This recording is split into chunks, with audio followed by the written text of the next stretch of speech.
hear their needs and provide. So today I wanted to talk with you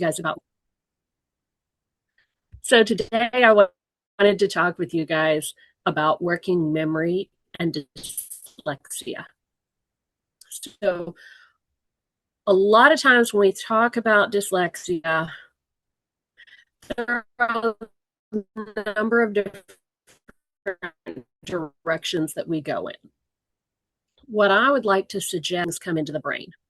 So if you want to read with your eyes, the first thing you have to be able to do is you have to be able to see. If you can't see, you're not going to be able to read with your eyes. So for some children, that may mean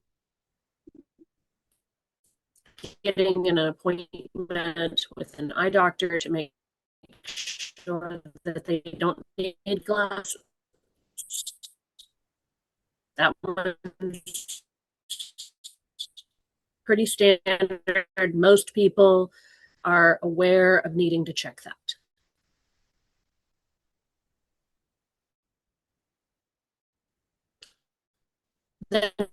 Because a lot of times about learning or their eye, and a lot of times that means that their eyes are not teaming together well to process that visual information correctly. So you end up with the kid trying to read, even though the way that is the one I want to talk with you guys about today. Because once you can translate it into the brain, the next thing you have to be able to do is you have to remember what you saw. If you can't remember it, you're not going to be able to read well. And this one is particularly challenging for certain languages. So I think one of the things that maybe doesn't get talked about as much with dyslexia as it should be talked about is that people's experience with dyslexia does have something to do with the language that they are speaking. So for instance, Spanish, Italian, Hebrew, all three of those languages are extremely regular. If you can sound it out, you can probably say it most of the time. Whereas English does not look anything like it's supposed to sound most of the time. It's got so many different exceptions and so many different rules. It's not quite as simple to sound it out. And because of that, you have to be able to remember the words. You have to be able to see them in your mind. And if you could sound them out, it wouldn't be a problem. You wouldn't have to remember them because you just sound it out again. It's not going to take very long. But because you can't follow all of the rules, because the rule book for sounding out English is, if there was a book, it would be thick, I think. There's probably a book somewhere. So if you can't sound it out every single time, then you have to be able to remember it. And so that's where working memory comes into play. I've seen a lot of different kids that are dyslexic who have issues with different areas. Some of them, it's simple. It's not necessarily like a true dyslexia. They just need glasses. Other kids, their eyes are not teaming together properly to process the information correctly. Sometimes that gets treated in an eye doctor's office. Sometimes that gets treated with an occupational therapist. But it does create significant issues for reading that sometimes go missed. A lot of the people who do well with dyslexia fonts usually respond pretty well to working on that visual processing. A lot of times it's called vision therapy, but that's not really the only option.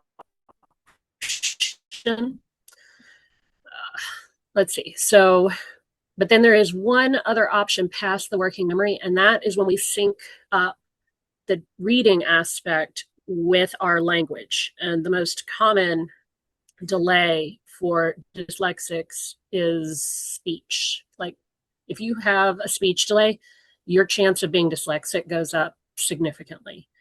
It's the most common.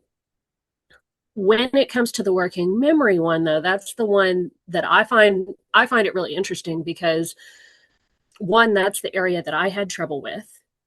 letters do not wiggle. My eyes don't get tired. I don't respond better to dyslexia fonts or to color overlays or any of that. It is a working memory issue for me. And my daughter, that was her primary issue, but we did discover recently that she also had some of the visual processing issues going on. And she did have the language delays as well. So she had issues in most areas.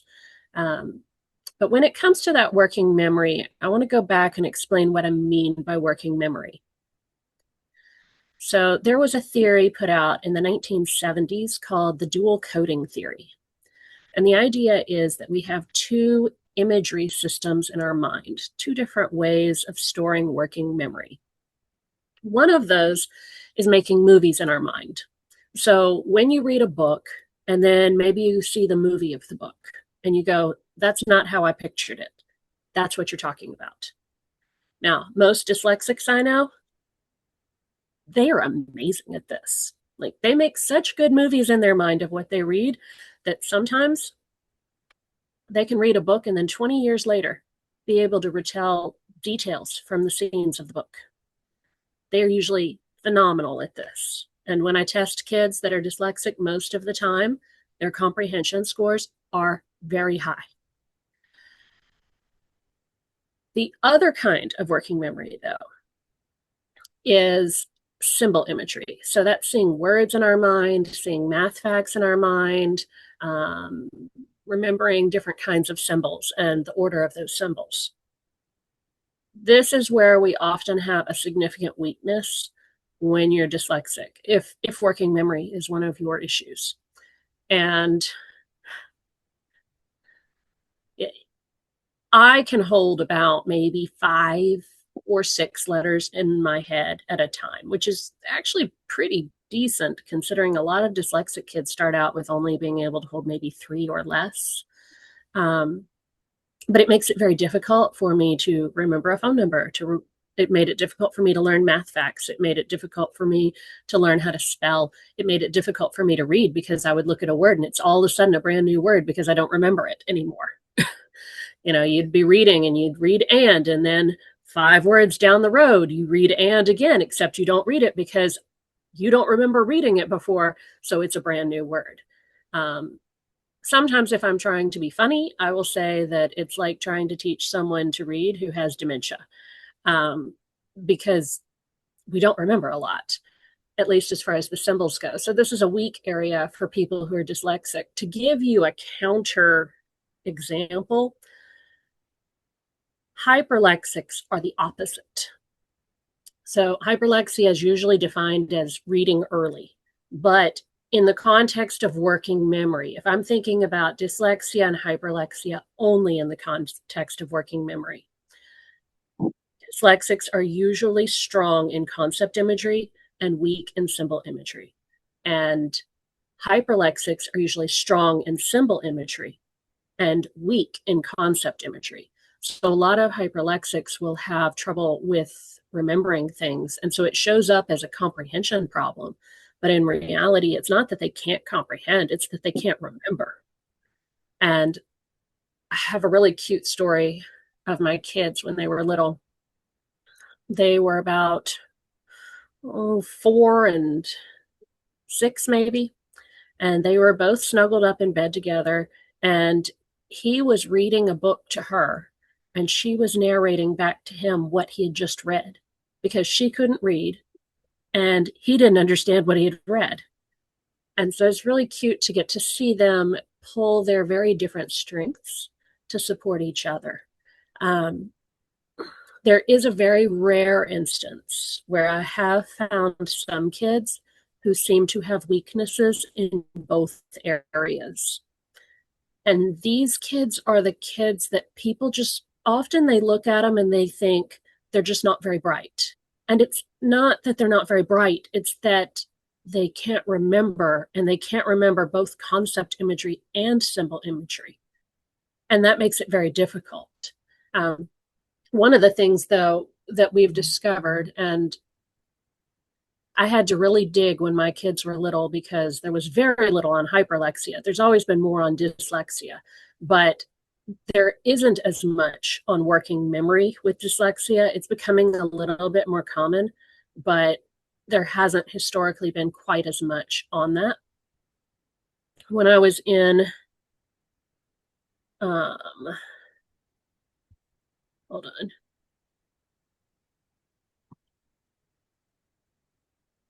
Oh, yes, the difference between hyperlexia and dyslexia. So, hyperlexia is basically reading early. And dyslexia basically means problems with reading. But if we think about it in terms of working memory, then hyperlexia is where your concept imagery is weak. So you don't make movies in your mind when you're reading, or if you do, they're not very good. And then you have really strong symbol imagery. Whereas dyslexia, for working memory, anyways, you would have strong concept imagery of making a movie in your mind, but weak symbol imagery. And this honestly plays out in how we solve problems, how we learn, and how we choose to spend our recreational hours.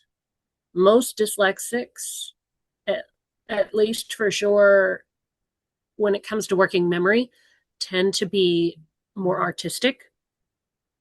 they tend to be they tend to think more mathematically. That doesn't mean they're good at math, but they think more visual spatially, and math is a visual spatial language. Your hyperlexics tend to usually be quite talented at music, and they also are usually very good at memorization, and they're very good at maps and symbols and those spelling. They're natural born spellers. Uh, Dyslexics usually have extremely good comprehension for a story. Usually, if you have weak working memory and you're dyslexic, you cannot memorize to save your life. I have so much trouble with memorizing. Um, so, those are a little bit about the differences that you see between the two. The good news is that we can actually do something about this, which is super exciting, especially in my opinion, because they didn't have any of this really available when I was a kid. And so when it came to our kids, we made sure that they got as much support as they could. But that wasn't something that was available to me. Not for the working memory component anyways, because it hasn't been talked about as widely.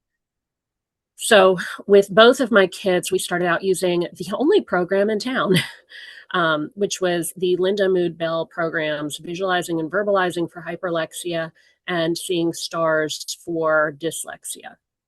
And both of those programs were focused on working memory and based on the work done on the dual coding theory from the 1970s. So, at any rate, it worked, but one, it was expensive, and two, there were definitely weaknesses to the programs. So I ended up creating my own versions because I kept recommending them to families, and I felt bad about it because each program was $550 and the training was $1,000, and that was in US dollars. And that was way more than most families could afford. So I ended up creating a new version with a friend of mine who has done a lot of tutoring in this area. And we made a lot of changes, but we also took a completely different approach. But it's all about teaching you how to see symbols or how to make movies in your mind, depending on which one's weak. And in the case of a kid who's weak in both, you could use both. But the problem with both is that when you do assessments, you can't tell on the assessments. They show up as just not very bright. Like that's what it looks like. You can't really tell that they have any specific learning disability. They just don't seem to get stuff, and their scores are just a little suppressed across the board. But a lot of times I found that it's both of those working memory issues, and they're not compensating for each other well. Usually you'll end up with a strength in one or a strength in the other. So On the hyperlexic side of things, I worked with my son and I adjusted things. I decided we would do 15 minutes a day because they were doing something like 3 hours a day, 5 days a week. And I was like, that's way too much for a child. A shorter period of time is going to allow them to focus better. And it's also going to keep from overwhelming their brain, because we don't want to overtire the brain, because it needs downtime to be able to process the information that it's taking in and to create new neural pathways. So we did 15 minutes a day, 4 days a week. And within 1 year, he had improved 5 grade levels in listening comprehension. So he was actually understanding what was happening around him, which was huge, because we had been having all kinds of behavioral problems because he didn't understand what other people were saying, because he couldn't remember what they had said. And he couldn't remember what was happening in a room. So things were happening around him and he was completely lost. Now, with my daughter, we were working with her using, started out with the Seeing Stars program, but we made enough adaptations and then took a completely different tact that it was no longer Seeing Stars. It was the program we created. But she did 15 minutes a day, 2 to 3 days a week. And within 3 months, she had improved 3 grade levels in spelling on the same test. So I've seen this happen with a bunch of other kids since. We had one child that was in California working with the Linda Mood Bell Company, and they were doing 3 hours a day, 5 days a week. And this was for the hyperlexia program. And yeah, in 1 month, they improved 1 month, which is good because they weren't improving that much before. But then I switched her to our program and she did 15 minutes a day, 4 days a week. And within 6 months, she had improved 7 years in receptive language. So I feel like working memory has a huge impact on some of us, not everybody. A lot of people that are dyslexic, it is more of a language issue. Sometimes it's really simple and it's not what we would call true dyslexia. They just need glasses. Or sometimes you have a child where their eyes are not teaming together well and the glasses didn't fix that problem. And so they need extra support in that area. But the working memory is something that's really easy to fix. Well, you can't fix it perfectly. Everybody has strengths and weaknesses. And someone who is strong in concept imagery and weak in symbol imagery is probably always going to be strong in concept imagery. But we can make that difference less significant. And that makes it easier because all of a sudden you have more balance. So I like to say that a balanced person is a happy person, because life is so much easier when we don't have extreme strengths and weaknesses. And we can appreciate our strengths and still enjoy using them, but we can also strengthen some of our weaker areas so there isn't quite as significant of a difference between the two. So I think that's very helpful.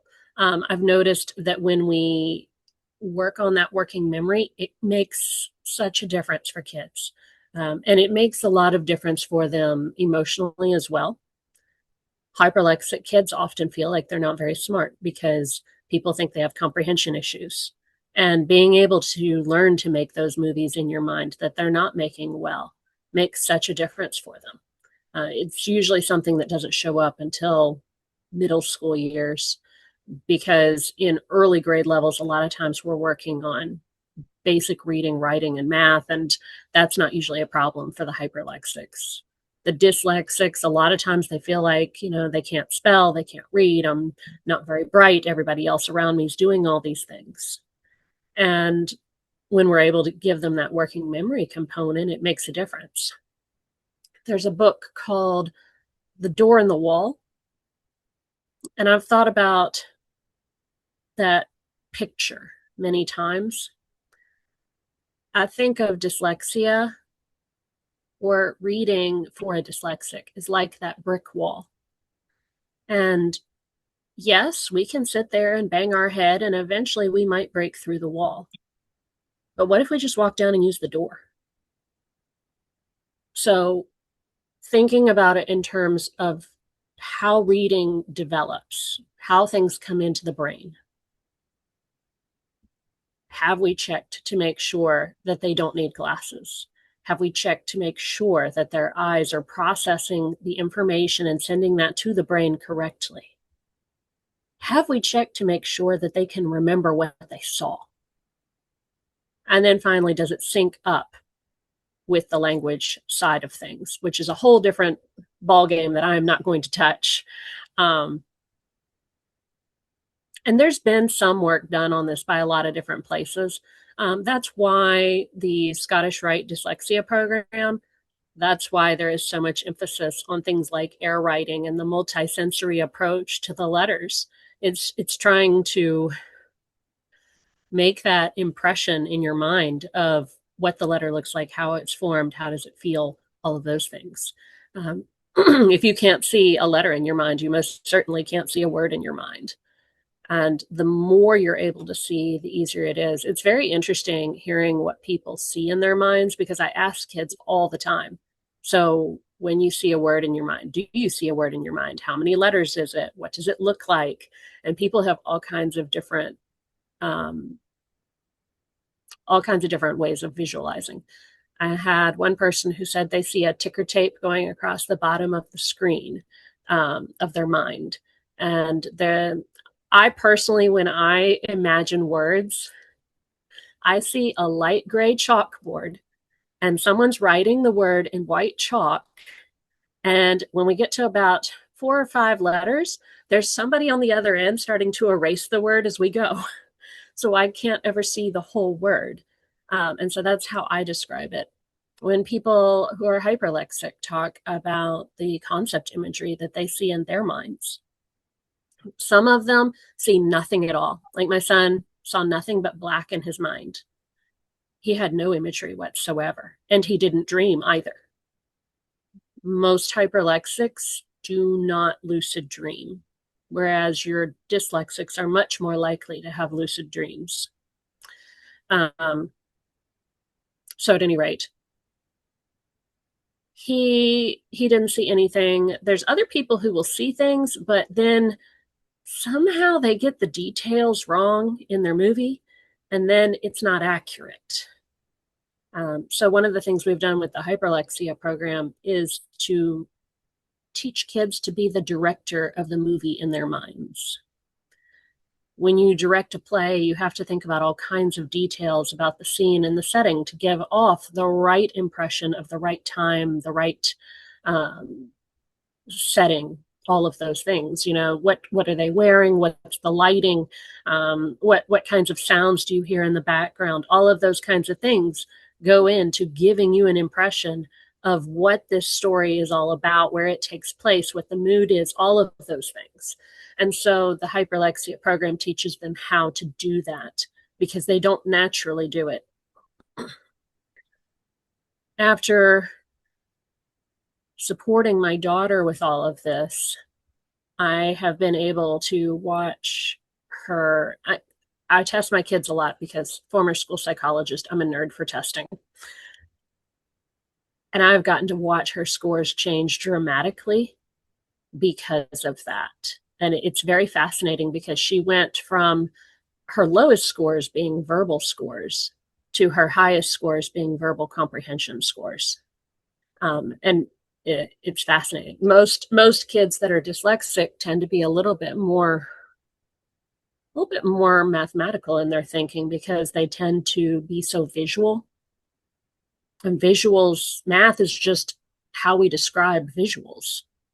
So it's very interesting to see her develop those strengths in verbal comprehension and language in general, especially since she had weaknesses in all 3 areas, the orthographic side of things, the working memory, and the visual processing. So I think it's fascinating. And I think that if we only focus on one area, then we're really limiting ourselves. And we're also limiting the opportunities that that child can have, and that it really does pay to take a multimodal approach. Now, if your language is extremely regular, then working memory may not be a component. Like I seriously doubt that working memory work would make a significant difference in academic work for an Italian student. Their language is extremely regular, so they probably wouldn't benefit quite as much. But you have a kid in the United States, you're going to see a lot of those working memory issues because it's essential for being able to read in English. So depending on the language, and quite honestly, when we have kids in the United States looking to learn a second language, a lot of times if they're dyslexic, I recommend that they look into a language that is extremely regular and preferably that does not use English letters, because some of us have a hard time remembering that the letter makes this sound in this language, but it makes this sound in the other language.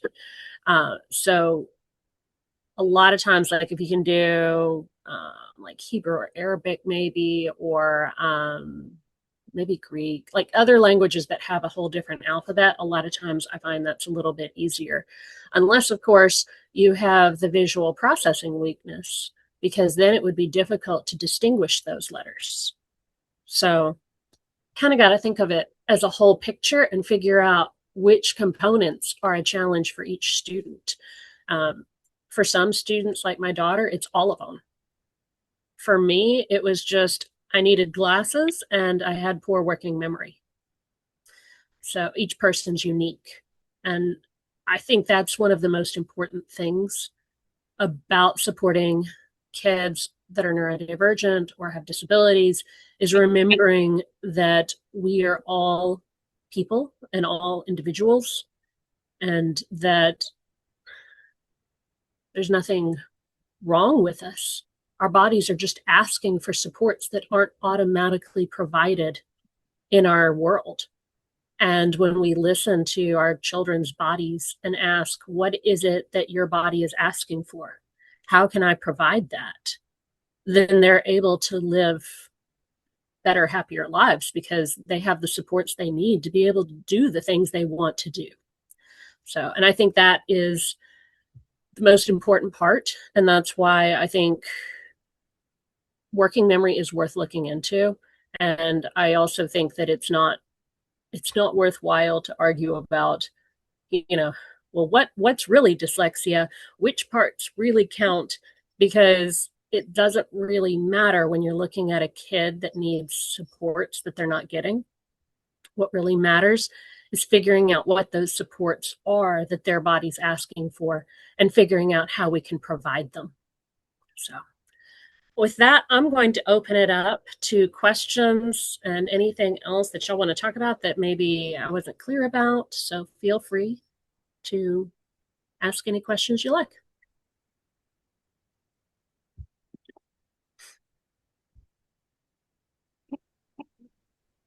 Thank you so much, Amy, for the session. Personally, I've been meeting working memory, and I've been trying to get a lot of information about it. But today you've been very clear, and we thank you for your time.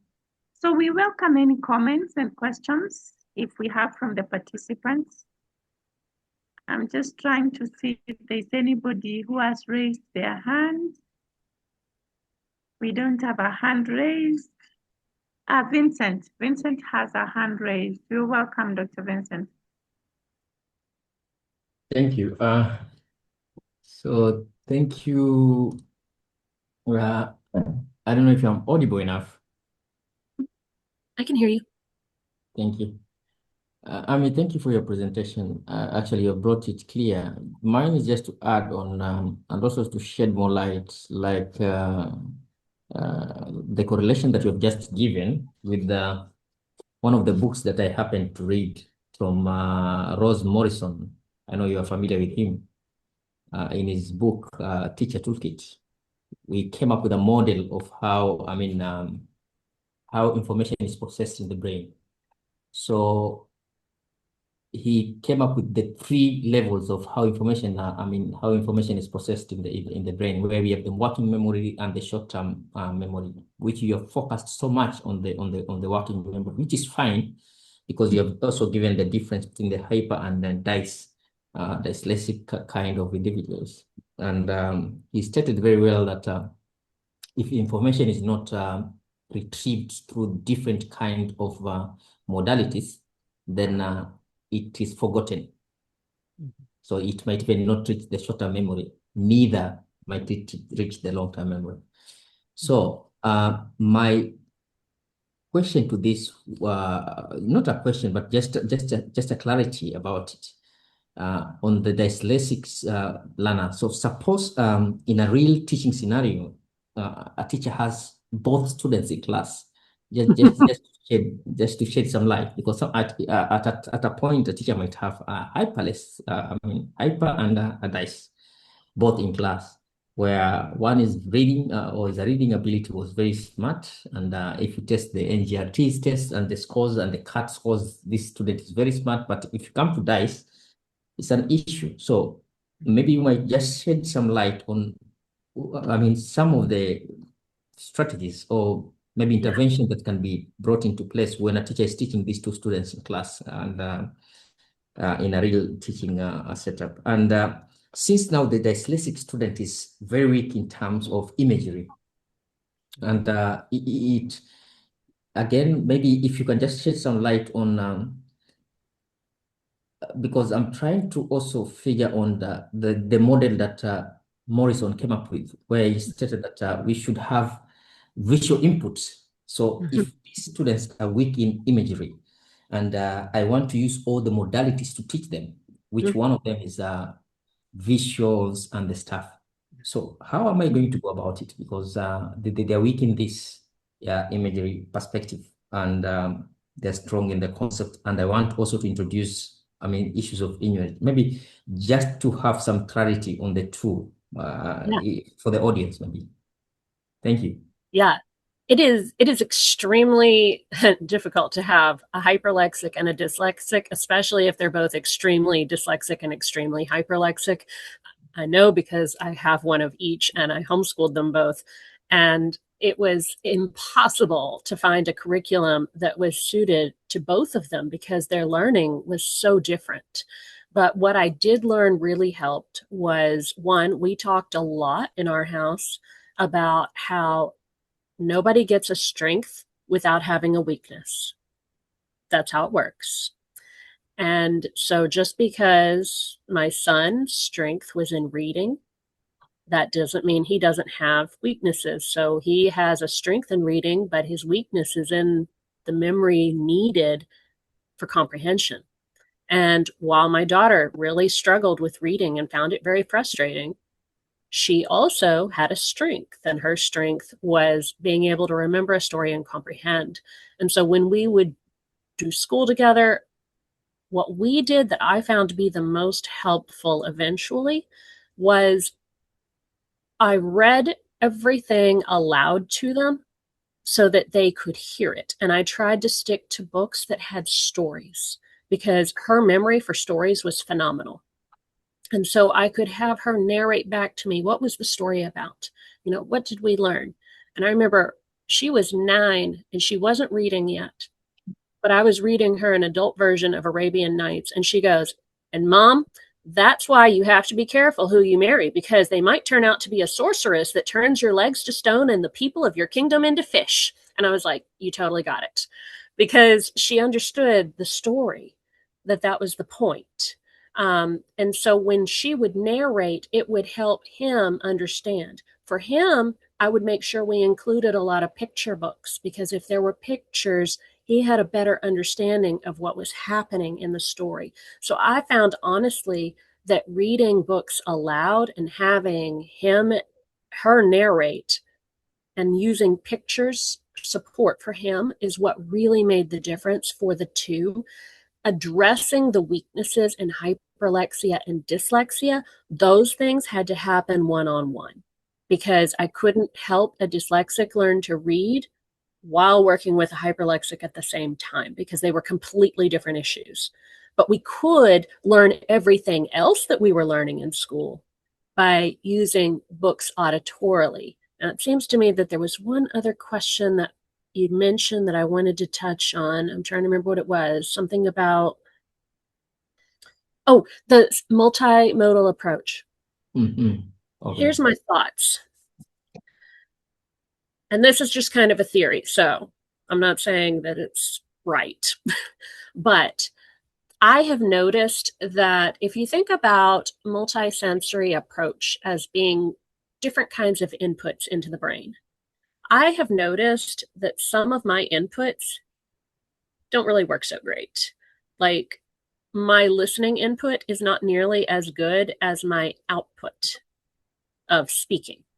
So when I'm trying to learn something, I can listen to a point, but at some point, I am going to start talking. And the reason I'm going to talk is because I'm trying to clarify that what my input is taking in is correct because my input isn't as good as my output. And I think that a lot of times when you have kids that are neurodiverse, their inputs and outputs for different sensory pathways vary. And so by using a multimodal approach, we're trying to catch all of those different things and trying to help students take it in however works best for them. Sometimes it's a couple different ways combining together. Sometimes it's one specific area. But the multisensory approach, I think that's why it works so well, because our sensory pathways are not like the same as everybody else's. They're not well balanced. And we have specific strengths and weaknesses. And I think that's why it's so important to include a multimodal approach. And the multimodal approach, especially like which has been used with the Scottish Rite Dyslexia program, because I did my thesis on that program. So I'm more familiar with it than a lot of the others. They used a multimodal approach. And the reason is because you're trying to get that information into the brain in multiple ways. Like, you're tracing the letter in the sky, you're saying it while tracing it, like you're doing all of these different things combined. And I think combining them also creates more of those neural pathways as well. So, yeah. And we do that honestly with trying to like teaching them to see a letter in their mind. It's a lot of the same kinds of things we're already doing multimodal approach, but it's focusing on trying to see the letter in your mind. So we're going to like draw the letter in sand. We're going to make a collage with the letter B, and it's going to have little pictures of things that start with B that are all glued onto this big letter B. Or, maybe we're going to get a fly swat and we're going to put B's all over the room and other letters, and then you have to hit all of the B letters. But like there's so many different games and stuff we can try that involve a multisensory approach. And then when we focus in on a specific letter and we're focusing in on how it looks, like I know one of the games we used for our curriculum was to take icing and to make the letter out of icing, to draw the letter in sand, like so many different ways of exploring how the letter looks, how it's formed. And then we get to a point where you can make an after image if you have a bright enough light, or if you put a letter on a light board, if it's bright enough, then when you close your eyes, it creates an after image of what you saw. And so that sometimes is that next step in getting them to take what they've experienced multisensory wise and see it in their mind so that they can then start picturing letters in their mind. But they have to pay attention to what the letter looks like, how it's formed, all the different curves and corners of it, so that they can reproduce that in their mind. And a lot of times, if it's a dyslexic who has working memory weaknesses, a lot of times we don't always pay attention to those kinds of things because we don't always realize that it's important. Example, When I was in school, they were trying to teach us math facts. So, they had flashcards. And I kept thinking, okay, this is the one that has a black dot in the upper right-hand corner. So the answer is 56. Okay, this is the one that has a little crease in the bottom left-hand corner. So the answer is 14. I wasn't realizing I was supposed to be learning the math facts. I was trying to learn the card because as a dyslexic person whose working memory is strong for concept imagery and images, I was focusing more on how the card looked than the symbols on the card. So hopefully that helps. Yeah, thank you. Thank you, Amy. Thank you, Amy, for that explanation. I actually got much more. Thank you, Dr. Vincent, for asking that. And you also added something about the short-term memory, actually, Dr. Vincent. Any other person would like to say something? I see there's a message here from, okay, Dr. Vincent, you've written Rose Morrison. Yeah, I just put the model for those people who want to read and to find more information about the model that I was speaking about, with the short-term memory and the working memory and the long-term memory and how information is retrieved. This is this is a model that Rose came up with in his book. So because I talked about it, so I just saw the need for me to put it in the chat. So for those who want to further read about it, it will be helpful maybe to some people in the audience. Thank you. Thank you so much. Do we have any other addition from the audience, from the participants? Someone would like to say something?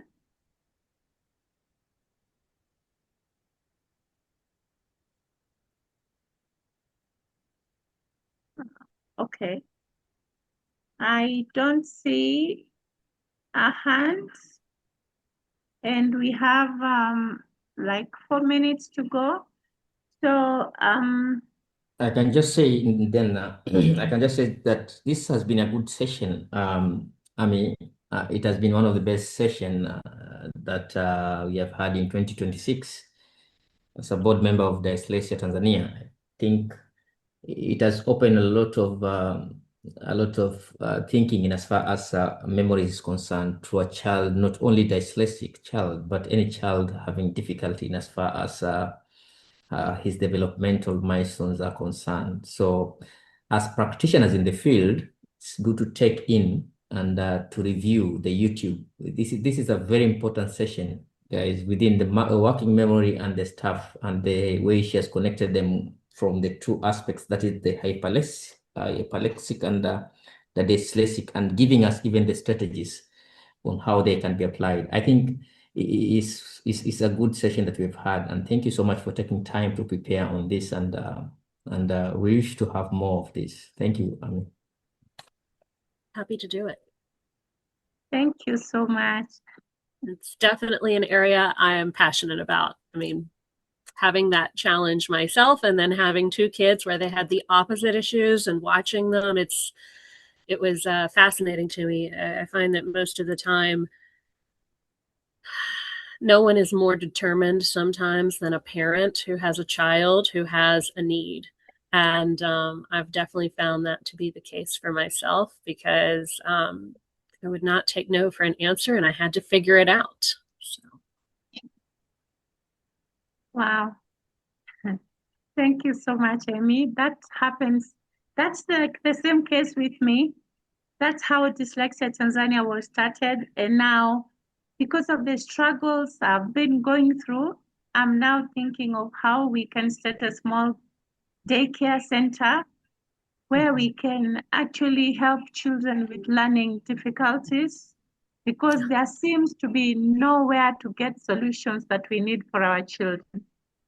This week, I spoke to a parent all the way from Dar es Salaam. He just moved in from the UK, and he thought he would get solutions in big Cambridge schools, and they don't seem to have understanding on how to deal with children with learning differences.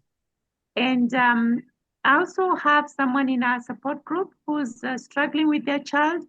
she was forced to sign a contract that your child will never do exams, because if they do and they have dyslexia, it means they will bring down the results of the school, the school performance.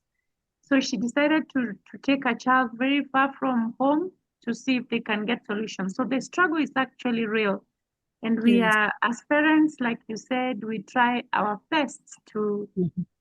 get solutions for our children. And this is how, in the process, a community gets solutions for community problems. So thank you, Emmy, for what you're doing. I saw a hand from Mark.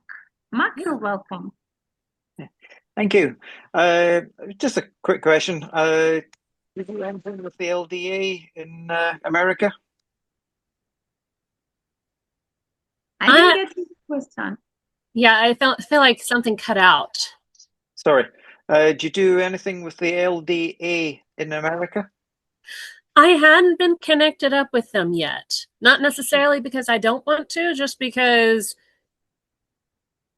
I've been so busy with my kids and then working with other families that a lot of things, they are outside of my vision. They're in the periphery. And then that's how I ended up connected with WDA, the Rotary Club WDA, Yes, because likewise. yeah, what's his Ken. Ken Yeah, Ken messaged me, Mason. and I had no earthly idea that was a thing. But when someone brings it into my vision, then I definitely am always interested. So Okay. The other quick question is, you just outline what Dyslexia Tanzania does? not a Mark, lot, actually. I was very kind of well. hoping y'all would tell me.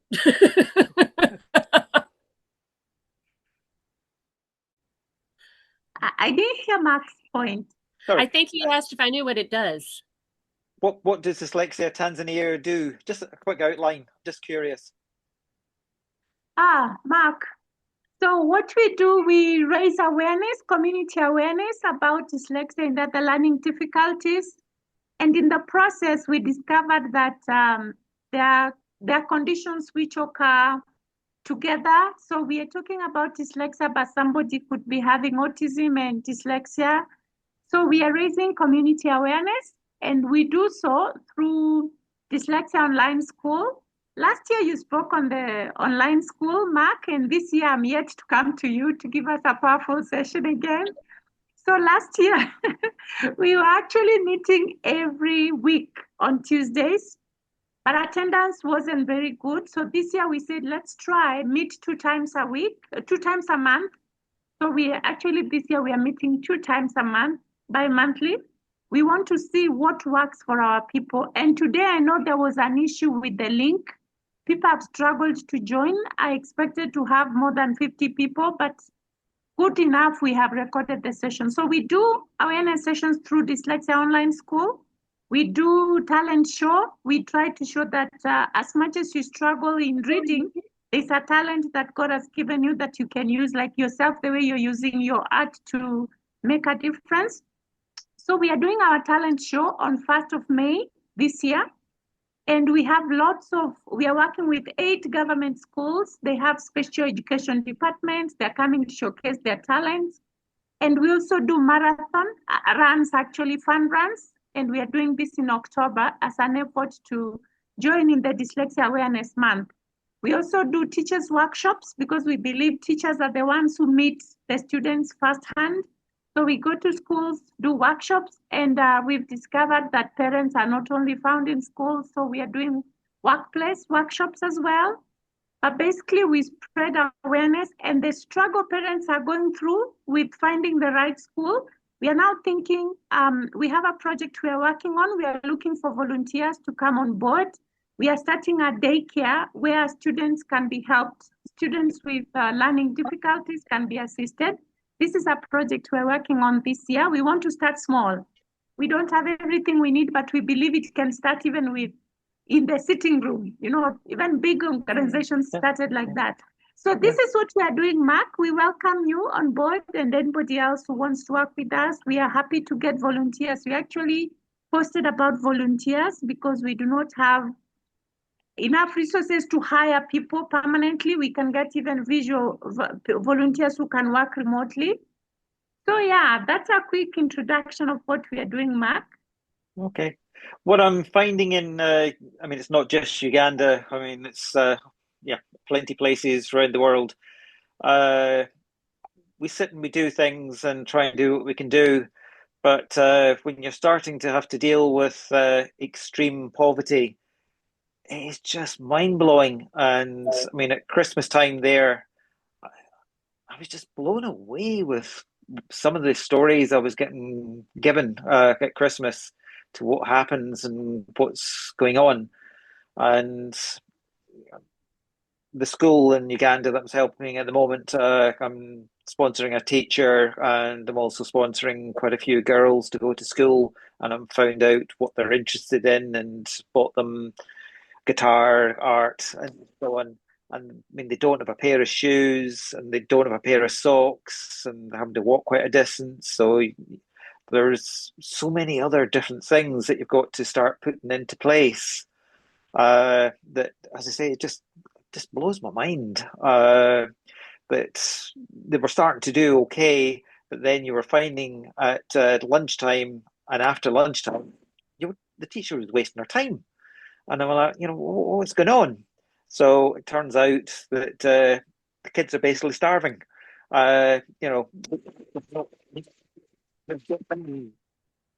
get the porridge in the morning, and that's them, and they've nothing at lunchtime, and so you just cannot teach a child that is hungry. So I had to then put in place that there's going to be food for the whole term for them. And then you try and look at the school, the rest of the kids that are there, and they're obviously struggling as well. And so looking at buying probably 3 acres and then starting to plant crops so they can grow it, food for the kids, and then sell the surplus. But as I say, I set up the teacher training course and I thought, great, that's easy. No, it was not easy. They didn't have any Wi-Fi, so you had to put Wi-Fi in. And then they were like that, well, you don't put a projector in. They didn't have a screen. You had to put a screen in. Didn't have any laptops, so you had to put laptops in. And then they're like, well, we don't have a desk to put the projector on. And you're like that. This is just, it's mind-blowing. And then they kind of, some of the government schools, and I say it's not just Uganda, they can have 300. And at one point, where somebody turned around and said, yeah, well, I was at school, I had 500 other kids in my classroom to one teacher. And in junior school, and we were sitting on the ground with all the fleas and everything. And I thought, you teach a child to teach a teacher. I don't care how well you teach that teacher. They have not got a cat in hell's chance of being able to do it. So that's why we're in the process of turning. Mark, your volume is a bit low. Your volume keeps going low. Okay, I'm going to put this away, see if that works. Is that any better? Yeah, that's better. Okay, so what we're trying to do, basing it on the extreme poverty, is the book we've done. I've got a professor in California, another professor in New York, and somebody else in Colorado, and we're trying to turn the book into a musical. And so different schools, once we get it done, they can readapt it to their own culture, their own names, and change it and alter it. And so the teachers and the children hopefully can get an understanding of a neurodiverse learner. Because when you're starting to look at schools that have got 300 kids in a classroom to one teacher, you're like that, how are you going to resolve this? So as I say, I keep kind of seeing more and more, and I'm like, geez, how do you deal with this? And I take my hat off to the people at the schools teaching and trying to do it, because it must be just so overwhelming to deal with it. That, you know, I take my hat off to any teacher that's doing this. And you're right. Meeting basic human needs is essential for learning. In the United States, we often reference Maslow's hierarchy of needs, where you have physical needs, then safety, emotional needs, then love and belonging, then self-esteem, and then self-actualization. Learning happens at the top with self-actualization. If you don't have all of the other needs met underneath, you're going to really have a hard time trying to teach. But a lot of times we try to start with teaching and can't they learn? But we have to look down below. If they're hungry, they're not going to learn well. If they are ill or feel bad inside, they're not going to learn well. No. No. I mean, at Christmas time, you were getting 10, 11, 12, 13, 14, 15-year-olds. And because the parents want to have a good Christmas, they were like, oh, let's see if we can marry our daughters off. Or if the father has a debt, they don't think anything about the daughter having to try and pay the debt off to some man. And you're like that. How on earth are you going to start teaching a child like this? Exactly. How? As I say, and I mean, I'm just talking about Uganda. It's all over, and it's in America, not to that extent, but it's in America as well. I've worked in it. In certain parts of New York. I mean, the stories I get back and so on, I'm like, wow, it's just, it's mind blowing. Mississippi has some of our poorer areas, and there's also a significant lower amount of education. Yeah. No, as I say, when you start to look at the poverty around the world, it's vast. It is vast. And that right there would make a bigger difference than so many other things that we do. If we could manage to get all children fed, that'd make a huge difference. And that's one of the reasons why whenever I'm talking, I'm always telling people that, you have to see the child as a person, because it's not just about how they learn. It's about seeing them as an individual and what are their personal needs, and, what supports does their body need to be their best selves. Yeah. Wow. Thank you so much for the sharing. Does anybody else want to comment? Sorry, does anybody else want to comment? Yeah, I saw an amazing message on the chat. Someone is saying, Amy, thank you for the beautiful website. I listened to a number of podcasts. You have a beautiful website, Amy. Thank you so much. And I think that brings us to the end of the session. We normally end at 9. It's 11 minutes past 9. Thank you, Amy, once again. I'm going to share the certificates with you, Amy. And thanks, Vincent, for suggesting this. Yes, Amy? Anybody who wants to contact me at some point, you can go to my website. You can find me on social media. I am more than happy to have a conversation. So that's great. I'm also going to share your website and contact on our support group. We have more than 500 people, and I'm sure we need help. And you can see one of them from the support group already said they checked your podcast and they've really, really learned something new. Yeah, so we are grateful for your support. Thank you. And you're have welcome. a good evening. All right. Thank you. Thank you so much. Hope to have you again in our sessions in the future. That'd be great. Yeah. Thank you. Yeah, thank you so much. All right. I'll see y'all later. Yeah. Thank you so much. Okay.